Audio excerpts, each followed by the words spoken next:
ঢোলপুর নামক গ্রামটি খুব ছোট আর কম জনবসতিপূর্ণ একটি গ্রাম ছিল। কিছু গ্রামের আশেপাশে আরও কিছু ছোট ছোট গ্রামও ছিল। ঢোলপুর গ্রামের লোক নিজেদের গ্রামে জিনিস অন্য গ্রামে গিয়ে বিক্রি করত।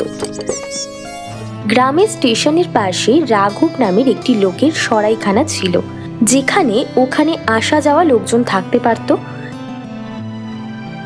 কিছুদিনের জন্য লোকজন কাজের ক্ষেত্রে রাঘবের সরাইখানায় থাকতো, আবার কাজ মিটে গেলে চলে যেত। রাঘবের সরাইখানা খুব ভালোভাবেই চলতো। স্টেশনের পাশে হওয়ার কারণে ওখানে লোকের যাওয়া আসাও লেগে থাকতো। সরাইখানায় থাকা লোকেদের জন্য রাঘব ওখানেই খাওয়া দাওয়ার ব্যবস্থা করে রাখত। এইভাবে ওর বেশ ভালোই উপার্জন হচ্ছিল ওখান থেকে। ঢোলপুর থেকে 100 কিলোমিটার দূরে একটি গ্রাম ছিল কিষানগড়, যেখানে একটি বাড়িতে রঘু তার 2 ছেলের সাথে থাকত। রঘুর বড় ছেলে একটা উচ্চ সরকারি বিভাগে চাকরি করত, আর ছোট ছেলে কৃষি বিভাগের একটা ওয়ার্কশপের জন্য ঢোলপুরের দিকে যাত্রা করছিল। বাবা, আমি 2-3 দিনের মধ্যে ঢোলপুর থেকে ফেরত চলে আসবো। তুমি নিজের খেয়াল রেখো। বাবা, নিজের খেয়াল রাখিস আর পৌঁছে ফোন করে দিস। এরপর ট্রেন ঢোলপুর স্টেশনে গুঞ্জনকে নামিয়ে দেয় ও স্টেশনে নেমে আশেপাশে থাকার জন্য ঠিকানা খুঁজতে থাকে।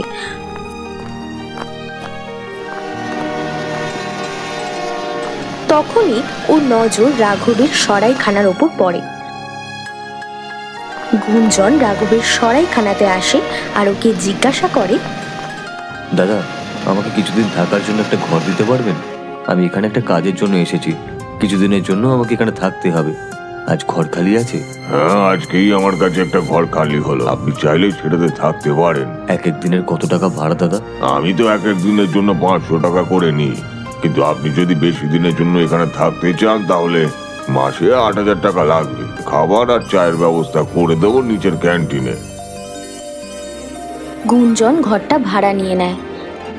একদিন সন্ধেবেলা যখন গুঞ্জন নিজের ঘরে কিছু কাজ করছিল, তখনই 2টো লোক ওর ঘরের সামনে থেকে ঝগড়া করতে করতে বেরোচ্ছিল। ওর কিছুটা অবাক লাগে। কিছু তো একটা সমস্যা এখানে রয়েছে। আমাকে ওদের কথা শুনতে হবে যে কি হয়েছে।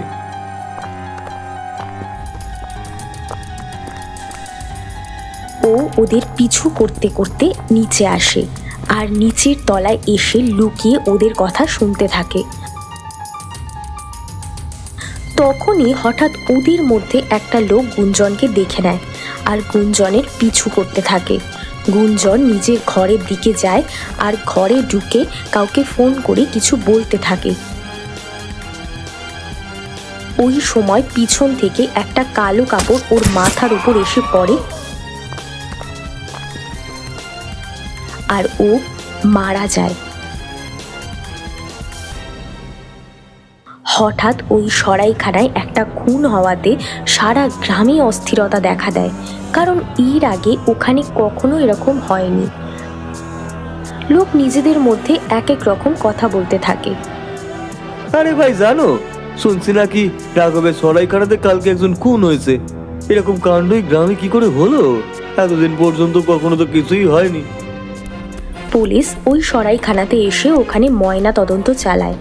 যে লোকটার খুন হয়েছিল সে 2 দিন আগে ওই সরাইখানাতে থাকতে এসেছিল আর নিজের ঘরে তাকে মৃত অবস্থায় পাওয়া গিয়েছিল।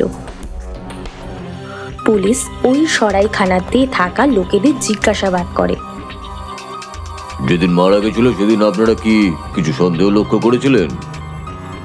ওই সরাইখানায় থাকা লোকজন মাত্র 2-4 দিনের জন্যই ওখানে থাকতো। এই জন্যই কেউ এখানে একে অপরকে চিনত না, তাই লোকেদের থেকে পুলিশ কোনো রকম সাহায্য পায় না এই ব্যাপারে। 5 দিন পুলিশ অনেক রকমের সাক্ষী জোগাড় করার চেষ্টা করতে থাকে, কিন্তু খুনির কোনো রকম চিহ্ন পাওয়া যায় না। পুলিশ ইন্সপেক্টর রাঘবকে জিজ্ঞাসা করে, ছেলেটা কে ছিল আর কোথা থেকে এসেছিল? আপনার সরাইখানাতে এইভাবে একটা খুন হয়ে গেল আর কেউ কিছু জানতেও পারলো না, এটা কি করে হতে পারে? ইন্সপেক্টর, আমার এখানে তো লোকে মাত্র 2-4 দিনের জন্যই আসে। খুব কম লোকই এমন আছে যারা 1 মাসের জন্য এখানে থাকে। এই লোকটাও 2 দিন আগেই এখানে এসেছিল। আমি ওনার থেকে নাম আর ঠিকানা জিজ্ঞাসা করে রেজিস্টার করে রেখেছিলাম। উনি দুদিন পরেই চলে যাবে বলেছিল, এই জন্য আমি আর এর থেকে বেশি কিছু জিজ্ঞাসা করিনি। রাতে আপনাদের এখানে কোনো চৌকিদার থাকে? রাতে যদি কেউ সরাইখানায় ঢুকে যায় তাহলে তার খবর কি করে পাওয়া যাবে? দেখুন ইন্সপেক্টর, এটা তো একটা ছোট্ট গ্রাম, আর এখানে এর আগে কখনো এরকম কোনো ঘটনা ঘটেনি, তাই চৌকিদার বা সিকিউরিটি রাখার কোনো প্রশ্নই ওঠে না। আমরা একটা চাকর রেখেছি যে ক্যান্টিনে সবাইকে খাবার দেওয়ার পর সরাইখানার দরজা বন্ধ করে তালা লাগিয়ে চলে যায়। এই জন্য বাইরে থেকে কারোর আসার প্রশ্নই ওঠে না। এখন কেউ দেওয়াল পুড়ে সেই লোকটার ঘরে তো চলে আসবে না। এখন এর যদি আগে থেকে কোনো পুরনো শত্রু থেকে থাকে, সেই ব্যাপারে তো আমি কিছুই বলতে পারবো না, তাই না? পুলিশ অনেক দিন পর্যন্ত সব রকম তদন্ত করার চেষ্টা করে, কিন্তু খুনির কোনো রকম খোঁজ পাওয়া যায় না। যখন গ্রামের পুলিশ এই কেসটা সামলাতে না পারে, তখনই গ্রামের বাইরে জেলার থানায় এই কেসটা যায়। সেখানে ইন্সপেক্টর রাজেশকে এই কেসটা দিয়ে দেওয়া হয় এবং ওনাকে এখনো পর্যন্ত হওয়া সব রকম তথ্য জানিয়ে দেওয়া হয়। ইন্সপেক্টর রাজেশ ডিউটিতে যাওয়ার আগে ওই ইন্সপেক্টরের সাথে কথা বলেন। দেখুন, এই কেসটার ব্যাপারে আপনারা যা যা তদন্ত করেছেন সেটা থেকে খুনির কোনো রকম সন্ধান পাওয়া যাচ্ছে না।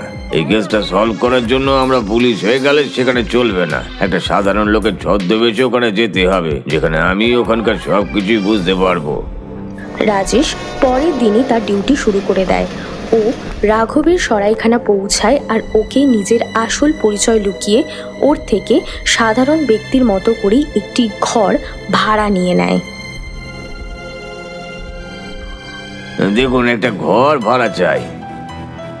ঠিক আছে, আপনার নাম আর ঠিকানায় রেজিস্টারের খাতা লিখে রাখুন, আপনাকে আমি ঘরের চাবি দিয়ে দিচ্ছি। এইভাবে ওই ইন্সপেক্টর রাঘবের থেকে ঘরের চাবি নিয়ে ঘরে চলে যায়। ইন্সপেক্টর ঘরে বসে হোটেলের সমস্ত ব্যক্তি যাওয়া আসা লক্ষ্য করতে থাকে আর প্রত্যেকের গতিবিধি খুব মনোযোগ সহকারে লক্ষ্য করে।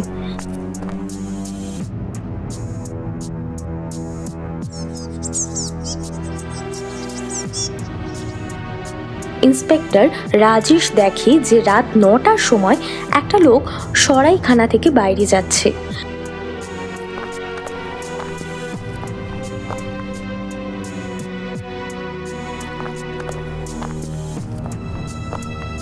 খাবার খাওয়ার অজুহাতে রাজেশ ক্যান্টিনে গিয়ে ওখানকার চাকর ছোটুকে কিছু জিজ্ঞাসাবাদ শুরু করে।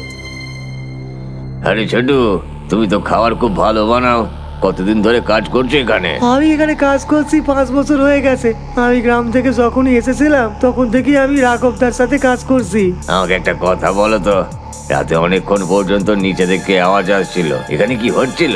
রাঘব দাদা এখানে যে সমস্ত লোকজন থাকে তাদের মধ্যে কয়েকজনের সাথে মাঝে মাঝে সিগারেট খায় আর এমনই গল্প করে। এই রাঘব দাদার বাড়িতে আর কে কে আছেন? আমি রাঘব দাদার পরিবারে কখনোই কাউকে দেখিনি। আমি যবের থেকে এখানে এসেছি উনি এখানেই থাকেন। ওনার পরিবারের কোনো সদস্যকে কখনো এখানে আসা যাওয়া করতে দেখিনি। রাজেশ ছোটুর সাথে কথা বলে ওপরে নিজের ঘরে চলে আসে। ও মনে মনে ভাবে, যদি আমাকে সবকিছু জানতেই হয় তাহলে লুকিয়ে লুকিয়ে এদের কথাগুলো শুনতে হবে, আর তবেই আমি জানতে পারবো। 1 ঘন্টা পর একটা লোক মুখে চাদর চাপা দিয়ে সরাইখানায় ঢুকে আসে আর সোজা নিচের ক্যান্টিনে চলে যায়। ওই লোকটার চেহারা ভালো মতো দেখা যাচ্ছিল না।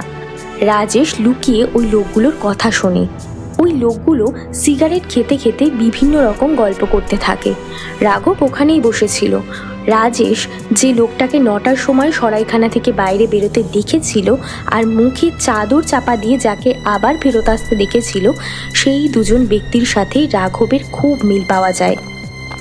রাজেশ রাঘবের সাথে কথা বলে।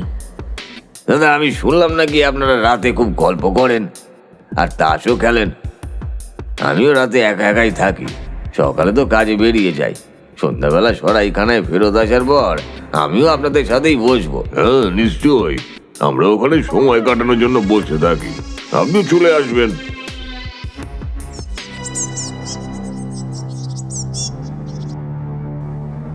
সন্ধেবেলা রাজেশ নিজের ঘরেই বসেছিল। তখনই ওর পাশের ঘর থেকে কারোর কাশির আওয়াজও শুনতে পায়। রাজেশ তখনই পাশের ঘরে দেখতে যায় যে কারোর কোনো সমস্যা হয়েছে কিনা। ওই ঘরে একটা লোক বিছানায় শুয়েছিল আর জোরে জোরে কাশছিল। আপনার শরীর ভালো আছে তো? আমি কি আপনাকে কোনো রকম সাহায্য করতে পারি? তখন লোকটি ওকে বলে টেবিল থেকে ওষুধগুলো দিতে।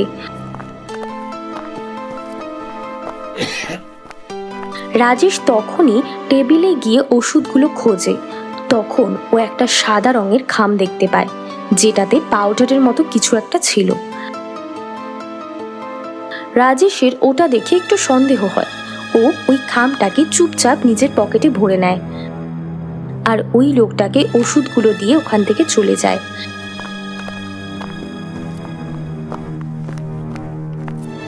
রাজেশ ওই সাদা খামটাকে খুলে তার ভেতরে থাকা পাউডারটা জিভে লাগিয়ে দেখে আর বুঝতে পারে যে এটা কোনো নেশার জিনিস। ওইটা তো বুঝতে পারে যে কিছু একটা গন্ডগোল রয়েছে এখানে, কিন্তু ও কাকে জিজ্ঞাসা করবে? সুযোগ বুঝে ও ছোটুর কাছে যায়। ছোটু, এখানে এসো, এই নাও 50 টাকা তোমার বকশিস। ধন্যবাদ দাদা। শোনো, আমার তোমাকে কিছু জিজ্ঞাসা করার আছে। রাজেশ ছোটুকে ওই খামটা দেখিয়ে জিজ্ঞাসা করে, আচ্ছা বলো তো, এটা কোথায় পাওয়া যাবে? খামটা দেখে ছোটুর মুখের ভাব বদলে যায়। ও খুব ঘাবড়ে যায়। ঘাবড়ে গিয়ে ছোটুর হাত থেকে 50 টাকার নোটটা পড়ে যায় আর কাপা কাপা গলায় ও রাজেশকে বলে, এটা কি? আমি জানি না এটা কোথায় পাওয়া যাবে। ওকে ভালো করে দেখতেই রাজেশ বুঝে যায় যে কিছু না কিছু সমস্যা রয়েছে আর ছোটু অনেক কিছু জানে।